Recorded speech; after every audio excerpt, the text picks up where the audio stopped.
आज लुकाको सुसमाचारको 17 देखि 24 हामी हेर्नेछौँ। त्यो खण्ड आफैमा बडो रहस्यमय खण्ड छ र त्यसै कारण त्यसको शीर्षक मैले दिएको छु, ख्रिस्टलाई चिन्न पाउनु महिमित मौका हो। यदि कसैले ख्रिस्ट येशूलाई विश्वास गरेको छ भने त्यो साधारण कुरो होइन, त्यो चान्चुने कुरो होइन, कुनै साधारण धार्मिक गतिविधि पनि होइन। यसलाई विश्वास गर्नु यो गजबको, हाम्रो मानवीय मगजले पनि भ्याउन नसक्ने खालको रहस्य त्यहाँ हामी देख्दैछौँ। मैले अनम्युट गर्ने जिम्मा श्रीमतीलाई दिएको थिएँ, बुढी कता बिर्सेछ कि आउँदछ छ। हुन्छ, म्युट अनम्युट कहिलेकाहीँ हुँदाखेरि आवाज आउँदो रहेछ अनि म विचलित भइहाल्छु, कहाँ पुगिहाल्छु मेरो सोचमा। त भन्दै थिए कि हामी जसले ख्रिस्टलाई विश्वास गर्न गएका छौँ, गर्न पाएका छौँ, त्यो साधारण कुरो होइन, अत्यन्तै गहिरो, गम्भीर अनि महिमित मौका हो। लुकाको सुसमाचारले बडो गजबले येशू प्रभुलाई प्रस्तुत गरेको छ कि उहाँ साँच्चै नै संसारका शक्तिशाली उपल्लो वर्गका लागि नभएर त नभनौँ, त्यहाँ जानुभन्दा उहाँले गरिबहरूलाई सुसमाचार सुनाउने घोषणा गर्नुहुन्छ। बन्धनमा परेकाहरूलाई सुसमाचार सुनाउने प्रतिज्ञा गर्नुहुन्छ।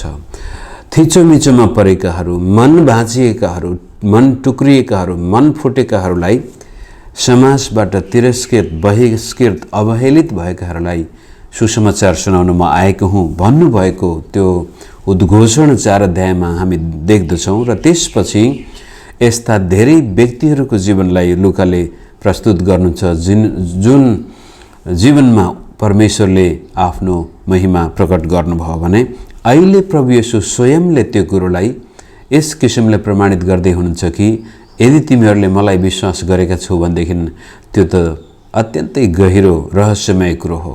यहाँसम्म कि महान विद्वानहरूले पनि अहिलेसम्म म को हुँ भनेर प्रश्न खोज्दैछन्।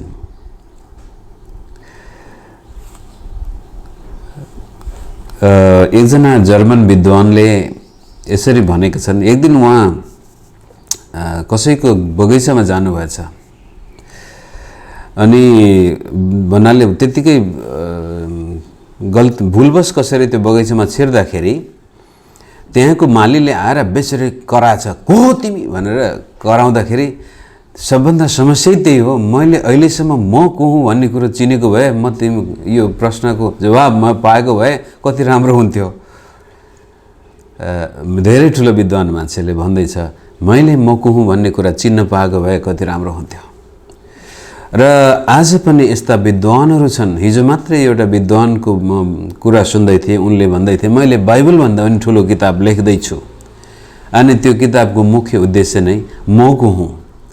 अनि अर्को विद्वानले भन्दै थियो, तपाईँ किन परमेश्वरलाई त्यहाँ एउटा यस्तो परमेश्वर छ जसले मलाई बनाएको हो भन्ने कुरा किन स्वीकार गर्न सक्नुहुन्न भन्दाखेरि त त्यो त साधारण भयो, त्यसले चित्त बुझाउन सकेन। यो रहस्य छ, यो मिस्ट्री, यो रहस्य अझै पनि त्यति सजिलै मान्छेले बुझ्न सक्दैन। म खोज्दैछु जवाब, म को हुँ। त्यो भाषालाई अङ्ग्रेजीमा अग्नोस्टिक भन्छौँ हामी, जसले भन्छ हामीलाई थाहा छैन, म को हुँ मलाई थाहा छैन, यो संसार कहाँबाट आयो मलाई थाहा छैन, मरेपछि जीवन छ कि छैन त्यो पनि हामीलाई थाहा छैन, कसैले भन्न सक्दैन। तर त्यस्तो विद्वानहरू पनि आजसम्म म को हुँ, परमेश्वर को हो, यो संसार कहाँबाट आयो भन्ने प्रश्नको पछाडि सारा जीवन बिताइरहेका छन् र पनि उनीहरूले जीवनको अर्थ पाएका छैनन्। त्यस्तो कन्टेक्स्टमा येशू प्रभुले भनेको कुरो आज हामी हेरौँ। 17 पदबाट 24 सम्म लुका 10 को। ती 70 जना आनन्द साथ फर्केर आई यसो भने, यो 70 जना चेलाहरू येशू प्रभुका 12 जना चेला थिए। 12 जना चेलाहरूलाई पनि त्यस्तै किसिमको आज्ञा दिनुभएको थियो र अहिले आएर 70 जना चेलाहरूलाई पनि दुई दुई गरेर सुसमाचार प्रचार गर्न आफू जानुभन्दा अगाडि पठाएको कारण अब तिनीहरू फर्केर आएर यसो भने, प्रभुज्यू तपाईको नाउँमा भूतहरू पनि हाम्रो बसमा आउँछन्। अचम्म परेछन् ती चेलाहरू। उनीहरूले त सोचेको थिए 12 जना चेलालाई मात्रै त्यो आज्ञा दिइएको थियो होला, 12 जना चेलाहरूलाई मात्रै भूतहरू निकाल्ने अधिकार पो थियो कि। र त्यसपछि हामीले माथि हेऱ्यौँ, यूहन्नाले भन्छ यीशु प्रभुलाई, फलाना व्यक्तिले पनि तपाईँको नाउँमा भूत निकाल्दै थियो, हामीले त गएर त्यसलाई गाली गऱ्यौँ भन्दाखेरि प्रभुले हप्काउनु भएको थियो। र यी सब तरीजना चेलाहरूले पनि पक्कै पनि चङ्गाई भएको भूतहरू यिनीहरूको बसमा आएको देखेपछि रमाउँदै खुसी हुँदै यीशुलाई आफ्नो रिपोर्ट बताउँदछन्। तब 18 उहाँले तिनीलाई भन्नुभयो, मैले शैतानलाई स्वर्गबाट बिजुली झैँ खसिरहेको देखेँ। मैले तिमीहरूलाई सर्पहरू र बिच्छीहरू कुल्चने र शत्रुको सारा शक्तिमाथि अधिकार दिएको छु र कुनै कुरोले तिमीहरूलाई हानि गर्ने छैन। तापनि दुष्ट आत्माहरू तिमीहरूको बसमा छन् भनेर रमाउने होइन, तर तिमीहरूका नाउँ स्वर्गमा लेखिएका छन् भनेर नै रमाओ। अब चेलाहरूको आनन्दको अवस्थामा अवश्य पनि प्रभुले तिनीहरूलाई नरमाउनु भनेको त होइन, तरै पनि भूतहरू, शैतानिक शक्ति, यी सबै कुराहरूमाथि मैले तिमीहरूलाई अधिकार दिएको छु। अनि त्यो दिनुको पछाडिपट्टि उहाँले भन्छ, मैले शैतानलाई स्वर्गबाट बिजुली झैँ खसिरहेको देखेँ। अथवा यो एउटा शैतानको पतनको उल्लेख गर्दै हुनुहुन्छ प्रभु यीशुले। सायद हुनसक्छ पहिला यो ओरिजिनल के भन्छ वास्तविक स्वर्गदूत, जो महिमित स्वर्गदूतको अवस्थाबाट ऊ कसरी अचानक खस्यो। यो बिजुली झैँ भन्नाले साथै चम्केर भन्दा पनि अचानक उसको अहङ्कारले, उसभित्र आएको पापी विचारले उसलाई कसरी तत्कालीन खसाल्यो अहङ्कारले। त्यसै कारण मेरा चेलाहरू हो, रमाउन त रमाओ, तर भूतहरू निकाले भनेर त्यसैको लागि निकै ठुलो अहङ्कार नगर, किनभने त्यो अधिकार त मैले तिमीहरूलाई दिइसकेको छु। त मुख्य रमाउनु पर्ने कारण चाहिँ आज तिमीहरूका नाम जीवनको पुस्तकमा लेखिएका छन् अथवा स्वर्गमा लेखिएका छन्। यहाँनिर हामीले अलिकति घोरिनु पर्छ। हिजो आज बेला बखतमा तपाईँ र म विवादित कुराहरू फेसबुकमा पोस्ट गरिएको देख्छौँ। कुनै पास्टरले चङ्गाईको बारेमा, कुनै पास्टरले भूतहरू निकाल्ने बारेमा, कुनै पास्टरले अगमबाणी गरेका कुराहरू पुरा भएको खण्डमा त्यसलाई चाहिँ भिडियो बनाएर, हेर मैले गर्दाखेरि यो निको भयो, हेर मैले यो अगमबाणी बोलेको थिएँ यहाँ पुरा भयो, हेर मैले यहाँ हात राख्दा बिरामी निको भएको थियो भनेर आफूलाई बढी नै प्रख्यात बनाउनको लागि हामी यी कुराहरू प्रयोग गरिरहेका छौँ। त्यसै कारण त्यस्तो सन्दर्भमा प्रभुले के भन्दै हुनुहुन्छ भने, शैतान अहङ्कारको कारण खसेको हो। त्यस स्थितिमा तिमीहरूले पनि यस्ता सेवकाईका कार्यमा अहङ्कार गर्न थाल्यो भने तिम्रो पनि पतन हुने सम्भावना छ। त्यसकारण मुख्य सेवाको उद्देश्य भूतहरू धपाउने मात्र होइन, मानिसका नाम जीवनको पुस्तकमा लेखिएका हुनु पर्यो। मुक्तिको लागि हामी रमाउनु पर्यो। त्यही कुरोलाई लुकाले फेरि अर्को ठाउँमा भन्ने छ, जब एउटा पापीले पृथ्वीमा पश्चाताप गर्दछ तब स्वर्गमा स्वर्गदूतहरू सँगसँगै रमाहट हुन्छ, उत्तेजना आउँछ। स्वर्गमा पृथ्वीमा एकजना मानिसले आफ्ना पापबाट पश्चाताप गरेर ख्रीष्ट येशूमा विश्वास गर्छ भनेदेखि त्यसको नाम जीवनको पुस्तकमा लेखिन्छ मात्र होइन कि स्वर्ग नै रमाउँछ, स्वर्गदूतहरू रमाउँछन्। त चेलाहरू हो, जसले ख्रीष्ट येशू ममा विश्वास गर्दछ त्यसकारण रमाऊ, र तिमीहरूले पनि तिमीहरूका नाम जीवनको पुस्तकमा लेखिएका छन् भन्ने कुरो थाहा पाएर आनन्द गर। यो लुका 10:19 प्रभुले बडो स्पष्टसँग विश्वासीलाई दिएको अधिकार उल्लेख गरिएको छ। सर्पहरू र बिच्छीहरू भन्ने बित्तिकै दुष्ट आत्माहरू हुन्, भूत आत्माहरू हुन्, शैतानिक आत्माहरू हुन्। र शत्रुको भन्ने बित्तिकै शैतानको, यो मानिसको शत्रु होइन, मानवीय शत्रु होइन, हाम्रो शत्रु मानिस होइन। होला शैतानले मानिसलाई प्रयोग गर्न सक्छ, तर हाम्रो शत्रु शैतान हो, मानिस होइन। त शत्रुको सारा शक्तिमाथि अधिकार दिएको छु र कुनै कुराले तिमीहरूलाई हानि गर्ने छैन। यो पद तपाईँ र मैले विश्वास गर्नुपर्ने हुन्छ कि साँच्चै नै येशू प्रभुले हामीलाई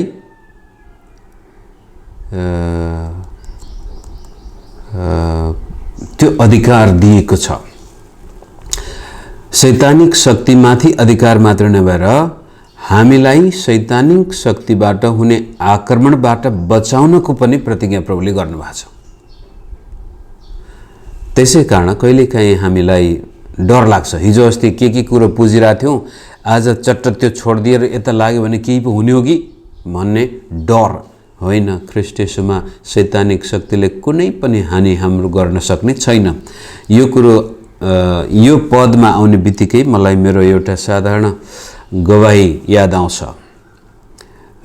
भर्खरै येशूलाई विश्वास गरेको थिएँ अनि अब त्यो बेलामा विश्वास गर्दाखेरि अनौठो प्रकारले आफूले विश्वास गर्न पुगेको कारण चिनजान भएको क्रिस्चियन समुदायमा एउटा गवाही दिने मौका मिलेको थियो। धेरै ठाउँमा बोलाउँथे गवाही दिनको लागि, फलानुले यसरी विश्वास गर्यो येशूलाई भनेर। एउटा नयाँ ठाउँमा त्यहाँ म कहिल्यै गएको थिएन। एकजना पास्टर दाइले मलाई बिहानै लगेर, त्यहाँ बिहान सेवा हुन्थ्यो 8 बजे, त्योभन्दा पहिले नै बिहानै लगेर 7:30 बजेतिर नै गाईको गोठमा सङ्गति हुन्थ्यो। त्यहाँ करिब 15-20 जना 25-30 जना विश्वासी थिए त्यो गाउँमा।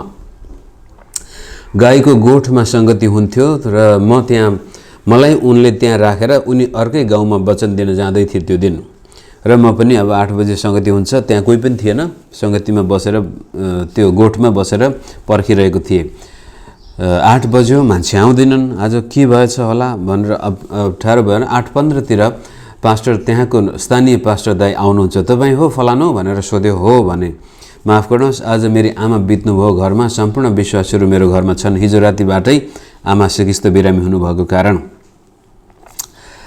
र अब आमा बितेको कारण हामी त रलमुल्लमा परेका छौँ। यहाँ यो इसाई पाराले, क्रिस्चियन पाराले दाह संस्कार गर्ने कुरो केही थाहा छैन हामीलाई। त तपाईँलाई केही थाहा छ कि भनेर सोध्छन्। आफूलाई फेरि त्योभन्दा पहिला कहिल्यै मलामी पनि गएको अनुभव थिएन, मरेको मान्छे देखेको पनि थिएन। एकपटक घरमा हजुरबुवा बित्दाखेरि त्यहाँ बच्चाहरूलाई यहाँ नआइजा भनेर लखेटेको मात्रै याद छ।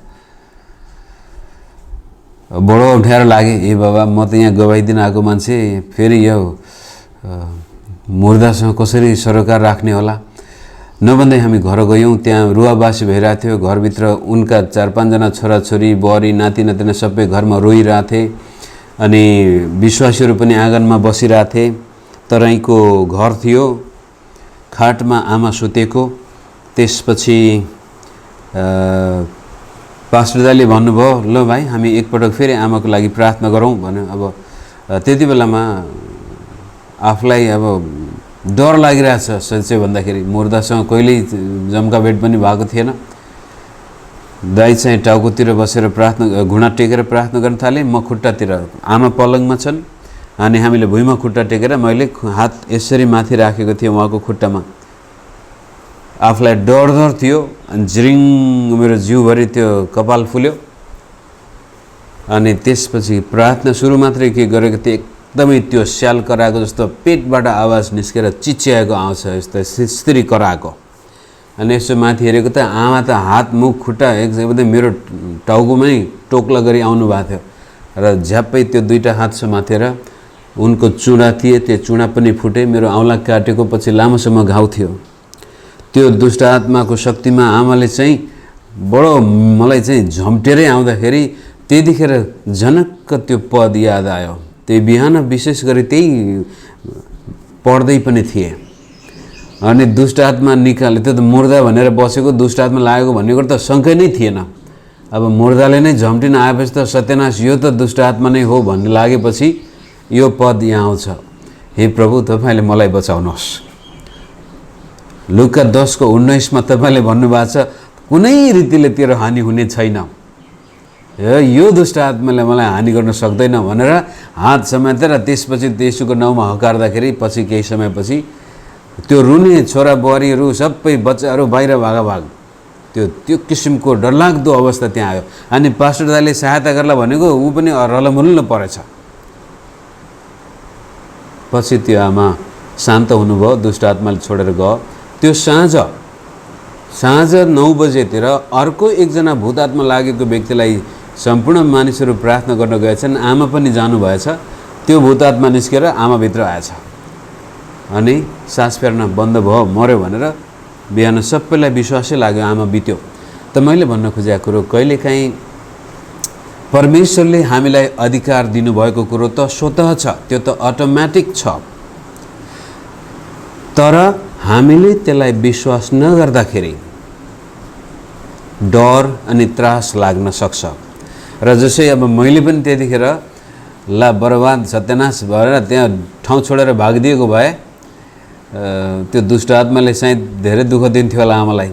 तर होइन, शैतानले मलाई कुनै रीतिले हानि गर्न सक्दैन भनेर येशूको नाउँमा हकार्न थालेपछि दुष्ट आत्मा आफै छोडेर गयो। यस किसिमले कहिलेकाहीँ विश्वासी र पास्टर अगुवा प्रचारकहरूमा के हुन्छन्, यस्ता चिन्हहरू अब प्रार्थना गर्दाखेरि बिरामी निको हुँदाखेरि हामी आफैलाई निकै ठुलो बनाइदिन्छौँ, हेर म कति महान पास्टर। अनि प्रभुले त्यसै कारण शैतानलाई पतन भएको कुरो उल्लेख गर्नुको पछाडिपट्टि अहङ्कार, तिमीले गर्दाखेरि भएको होइन, मैले गर्दाखेरि मेरो नाउँमा मैले तिमीलाई दिएको अधिकारको कारण त्यो भएको हो। त्यसपछि 21 पद अझ र महत्त्वपूर्ण छ।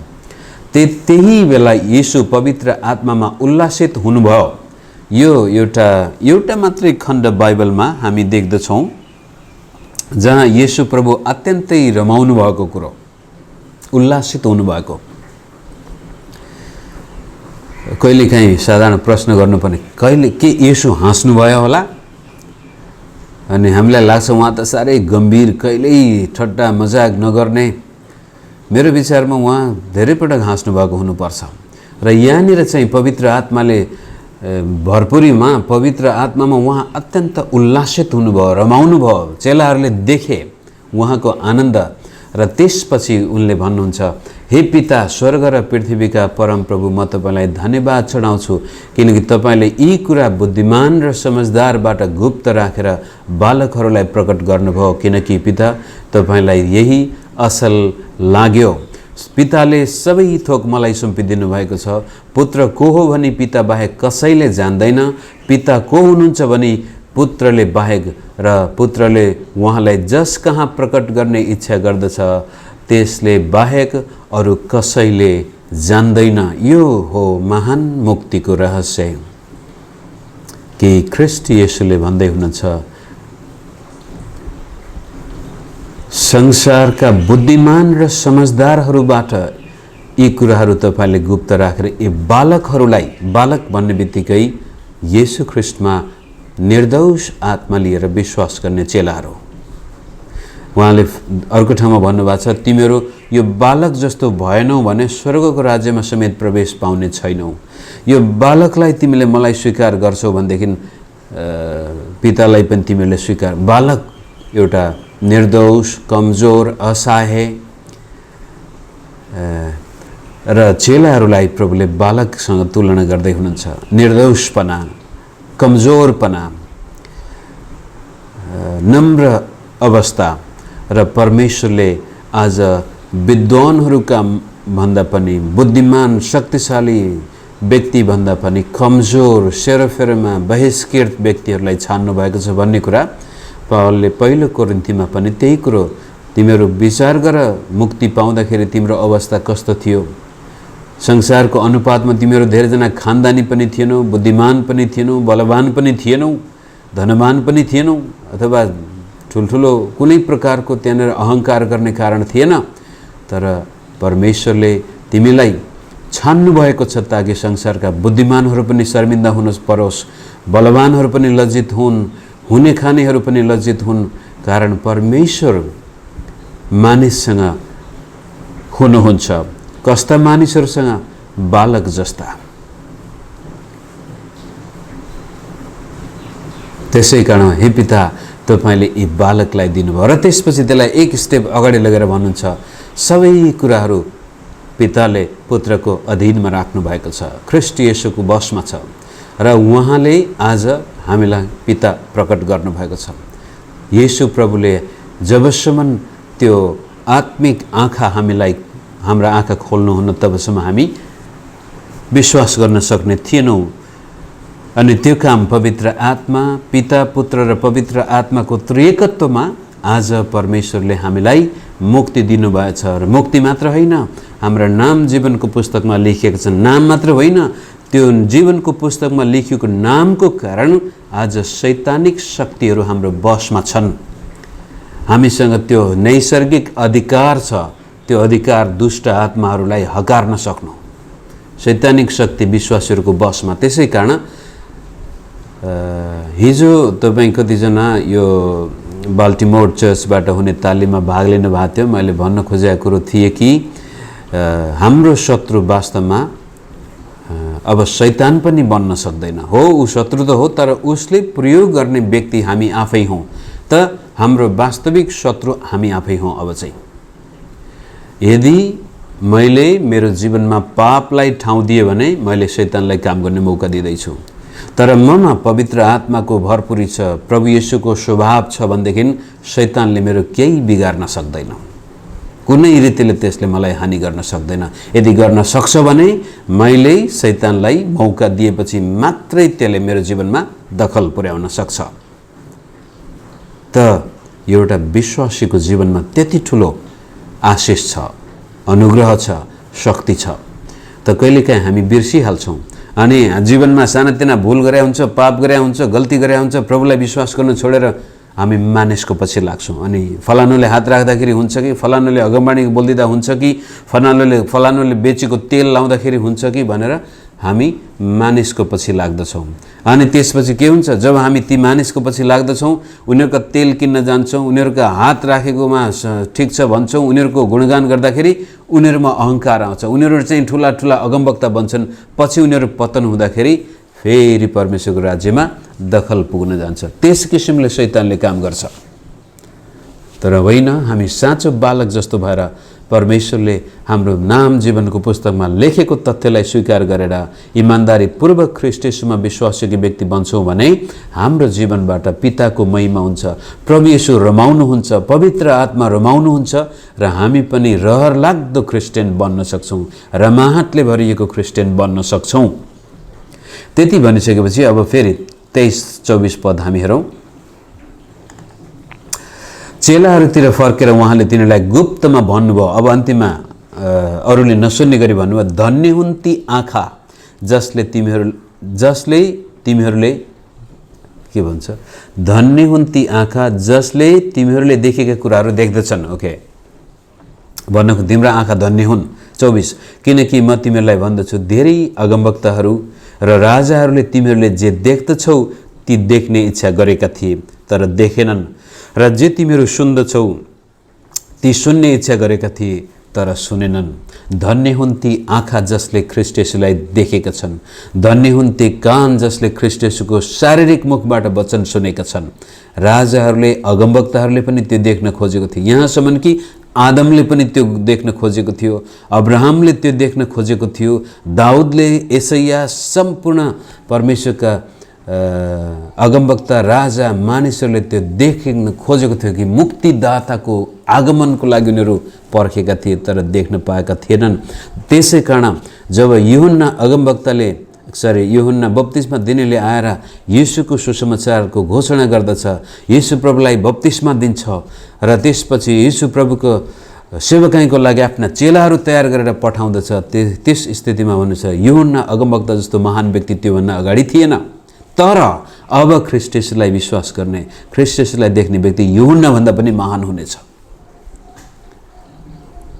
त्यो मौका, त्यो महिमित मौका आज ख्रीष्ट येशूले हामीलाई दिनुभएको छ। त्यसै कारण विश्वासी मित्र, तपाईहरू जो फेसबुकमा सुन्दै हुनुहुन्छ, जो पछि युट्युबमा सुन्नुहुन्छ, येशू ख्रीष्टमा विश्वास गर्ने मानिस चान्चुने व्यक्ति होइन। उसको जीवनमा यस्तो एउटा रहस्य प्रकाशित भएको छ जुन रहस्यको लागि विद्वानहरूले इतिहासका पानादेखि लिएर आजसम्म जान्ने इच्छा गरेको छ। म को हुँ, म कहाँबाट आएँ, म कहाँ जाँदैछु, म यहाँ किन छु, यी प्रश्नको जवाब जुन व्यक्तिले ख्रीष्ट येशूलाई देख्छ त्यसले पाउँदछ। त्यसलाई प्रभुले भन्नुभयो, हे सबै मेहनत गर्ने र बोझले दबिएका हो, एकातिर छ भने यूहन्नाको 7:37 हे सबै तिर्खाउनेहरू। आज मानिस तिर्खाएको छ, धेरै मानिसहरू अन्योलमा छन्। उनीहरूले धर्म कर्म त गर्छन् तर मरेपछि के हुने हो निश्चित रूपले कसैले भन्न सक्दैन।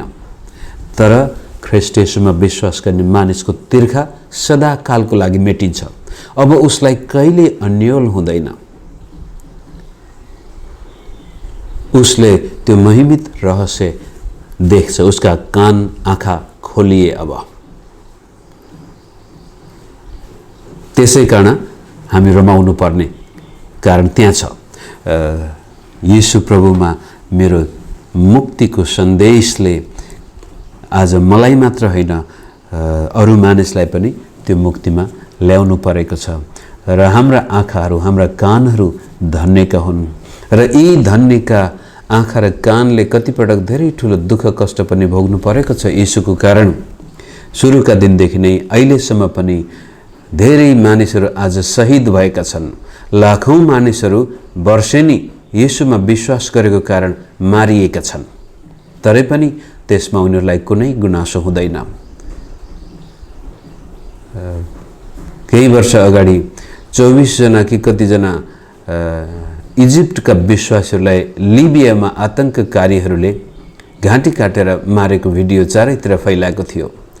र एकजना जवान पुरुषको स्त्रीले त्यो भिडियो हेरेछन् इजिप्टमा। अनि त्यति बेलामा एउटा जवान स्त्रीले आफ्नो श्रीमान पैसा कमाउनको लागि लिबिया गएको थियो र आतंककारीले उसको घाँटी काट्दाखेरि उसको मुखमा प्रभुको प्रार्थना थियो। अनि प्रभुको प्रार्थना गर्दा गर्दै उसले आफ्नो ज्यान दिन्छ। र त्यो श्रीमतीले भन्छे, म प्रभुलाई धन्यवाद दिन्छु। मलाई डर लागेको थियो कि कतै मृत्युको घाँटीमा जाँदा, मृत्युको मुखमा जाँदा मेरो बुढाले कतै प्रभुलाई इन्कार पो गर्छ कि भन्दाखेरि जब उसको मुखबाट प्रभुको प्रार्थना सुने मलाई साह्रै खुसी लाग्यो कि एक दिन म मेरो श्रीमानलाई स्वर्गको राज्यमा भेट्नेछु, किनभने मर्दाखेरि उसको मुखबाट प्रभुको प्रार्थना निस्केको मैले सुने। त्यस्तो किसिमको जीवन जिउनको लागि प्रभुले हामीलाई बोलाएको छ। त्यो महिमा हामी अरू कुनै संसारको शक्ति, तागत, सम्पत्ति, वैभवसँग साट्न सक्दैनौँ। यो रहस्य संसारका दुःख कष्टले पनि लुकाउन सक्दैन। यो खुसी संसारका विपत्ति, महामारी, लडाईँ, होहल्ला कुनै पनि कुरोले हामीबाट खोज्न सक्दैन, किनभने हाम्रो सुरक्षा परमेश्वर स्वयंले गर्नुहुन्छ। हाम्रा नाम प्रभु स्वयंले लेख्नु भएको हो। शैतानिक शक्तिबाट पनि प्रभु स्वयंले हामीलाई बचाउनुहुन्छ। र यहाँसम्म कि यस संसारमा रहन्जेल दुष्ट आत्माहरू, सर्पहरू, बिच्छीहरू र शत्रुका सारा शक्तिमाथि अधिकार प्रभुले हामीलाई दिएको छ। यो मौका, यो अवसर आज धेरै मानिसले पाएको छैन। तपाईँ र मैले पाएका छौँ। त्यसै कारण अब बालक जस्तो भएर अहङ्कारले भरिएर होइन, ए हामी त स्वर्ग जाने तिमीहरू नरक जाने भन्ने त्यस्तो खालको होइन। हामी नम्र भएर, बालक भएर, आफ्नो ज्यानको बाजी लाएर अरूलाई पनि यो सुसमाचार हामीले पुर्याउनु छ।